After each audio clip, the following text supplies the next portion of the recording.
Is Amazon getting too much free press? Who wants to start with that one? I'll start because I have pretty strong feelings about it. And the short answer is yes. And the longer answer is yes. And the really long answer is yes. I mean, when you think about it, they bought Whole Foods and they decided that the first day that they took ownership of the company, they were going to mark down 44 products. That list, which should have been a run-of-the-press ROP ad, ended up being the front page of the Wall Street Journal free. That's just mind-boggling. And when you looked at what they were marking down, they were marking down commodities to prices that were much more reasonable.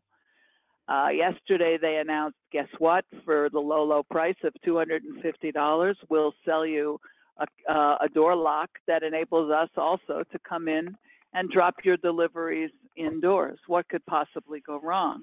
They've gotten free press for drone delivery, prescription drugs. I mean, it's endless. And I just think it's not fair, honestly, is what I think. It's simply not fair to the rest of the retail industry. That's my thought. Yeah, I tend to agree with you, Paula. You know, they're, without any question, they're a disruptor. And the value in these things, if you want to look at the bright side, for example, the Amazon Whole Foods thing is that grocery was probably the one vertical that was lagging the most when it came to adopting the digital customer-facing capabilities that, for example, fashion merchants have been working with for some years now. And Amazon blows all that away. It had to get blown away anyway. I viewed that whole bit as pretty opportunistic on their part. Happens to be convenient for people like us because we've been talking about grocers need to get on board with this for a long time. Having said that, enough is enough.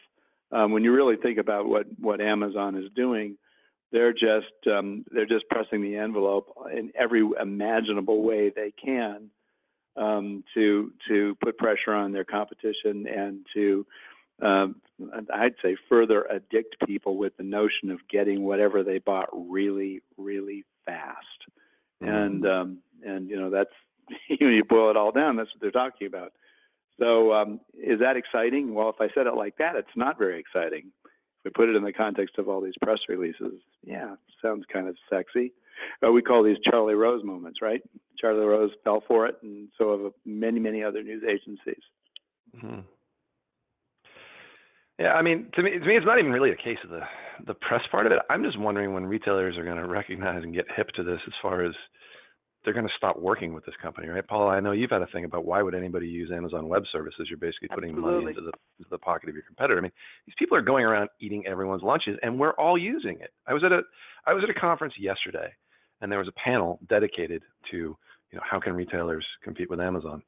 And one of the guys, throughout the course of the entire day that I was there, you get those anecdotal things where somebody on stage asks, hey, how many people in the audience are this? How many people are that? And people kind of timidly raise their hands. At one point he goes, hey, how many people in this room are Amazon Prime members? And literally every single hand went up. And when he put him down, he's like, you guys are retailers. Do you recognize how crazy that is? We're putting ourselves out of business here. Yeah, I'm just wondering when the backlash kicks in, right? Not just for the media part of it, but for the company itself. And the sort of revolution. I've said a lot that if the company, if Bezos didn't own as many shares as he does, somebody would be somebody like Carl Icahn or some lovely person like that would be coming along wanting to break the company up. Because at the end of the day, their retail operations don't make money. They just don't. Now, are they going to make money with their electronics, with Alexa? Yes, they will. Do they make money on AWS right now? That's what's funding the operation, and pretty soon the second division will be their electronics division. So, there will be some level, something is going to happen. It can't go on like this. And I have two things I say all the time. One is no markets are infinite, and I stand by that. And I am a Prime member, and I am probably one of the worst. I don't know if offenders is the right word, but I am definitely a big Prime. Heaviest users. How's that? Yeah, I'm a very heavy Prime user. But the truth is, I still check their prices because they're not always the lowest prices anymore. And that brings me to a minor other thing before I'll turn it back to everybody else, and that is Alexa. People are declaring voice e-commerce as the solution for the future. And when I suggested on a LinkedIn, on a LinkedIn conversation where people have decided to tag me on them, that it had its limits because it wasn't fun, someone told me that was delightfully off the wall, that I was thinking about. I mean, fun is part of life, you know. I mean, we can't just reduce ourselves to these dour, you know, mechanical beings. And that's all I have to say on that. Yeah. Yes. Yeah. We'll come back to that voice commerce one at the end, because I think that's a good discussion point for the our solution providers getting way too ahead of retailers. For me, I think it's important to distinguish even. I mean, there's such mass hysteria about it now. It's like Amazon doesn't have to put out a press release. They don't even have to admit to doing anything. Just the rumors of them doing something generates so much ridiculous press and speculation, and, you know, with no substantiation, it's all rumor mongering, and the amount of hysteria over that, to me, is what's amazing. I mean, I had the misfortune of signing up. I get a Google alert on a lot of different retailers, and I had changed my Amazon Google alert, or my Amazon Google News alert from a daily summary to, oh, just give them to me real time. I did that 2 days before Amazon bought Whole Foods. And when that announcement came, I thought my inbox was going to blow up. And to make matters worse, Brian and I were actually traveling. We were with a client when all of that happened. So not only was my inbox blowing up, but our phones were blowing up because reporters were looking for comments and all. I mean, but so I've been severely tempted, but I've not yet taken it back from this real-time alert to a more daily summary. And just for grins, I switched my Macy's Google alert to the same thing. Just give it to me real time. And I mean, it's almost 10 to 1. The amount of news content that is generated about Amazon versus the amount of news content that is generated about Macy's. And I would say that probably 80% of the news content that's generated about Macy's is those automated articles that are writing up, here's how Macy's fundamentals changed in trading today. Like, it's not even actual news or speculation about the retailer. It's about how their stock price moved. And Amazon, there's none of that. It's just all about speculation about what they're doing with this and what they're doing with that. And, you know, are they going to sell IKEA furniture now? Or are they going to sell prescription drugs? Are they going to, you know, buy UPS, whatever? It's all, and none of it is coming from Amazon themselves, which is even crazier. Well, we live in kind of histrionic times right now. You know, everybody's talking about end of days about one thing or another, and this strikes me as, you know, hysteria about end of days for retailers. You know, the retail apocalypse.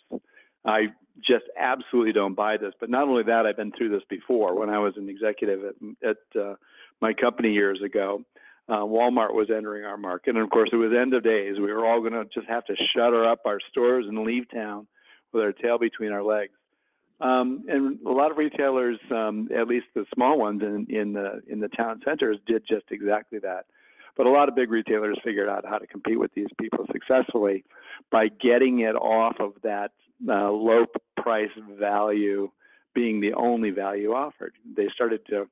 That's why your point about retailing being entertainment, Paula, is so important.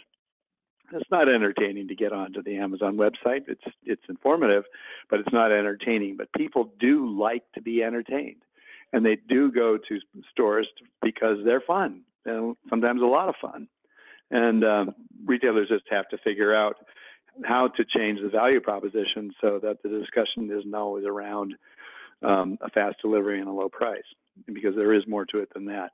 Now, it seems like we just have to go through this hysterical trend again, you know, end of days, blah, blah, blah, blah, blah, until people finally buckle down and start thinking about how are they really going to offer something compelling to consumers. And then maybe the noise will die down about Amazon.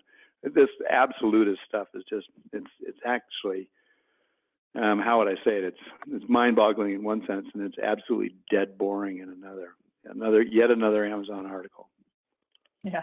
Is there something that retailers can take from the positive side of this? I mean, like when Amazon announced Amazon Go, the thing that really struck me was the deer in the headlights from retailers in terms of, I should have thought of this. Like, why didn't I think of a store that could do this kind of thing? Why did it take Amazon to come up with that? And to me, I was like, okay, well, at least this is a positive for you because it's a wake-up call that you need to be way more innovative, that it's not just about selling more stuff, it's about the data that you can collect about what's happening in your stores. Like, if you start thinking about it that way, then I'm okay with Amazon disrupting you because, you know, you need to be disrupted. Is that enough, or should we just have backlash and let's not talk about Amazon anymore?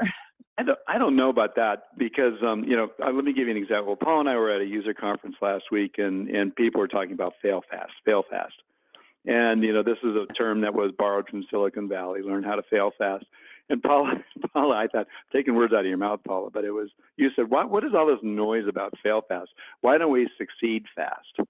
And I thought that was brilliant because retailers really do need to learn how to succeed fast.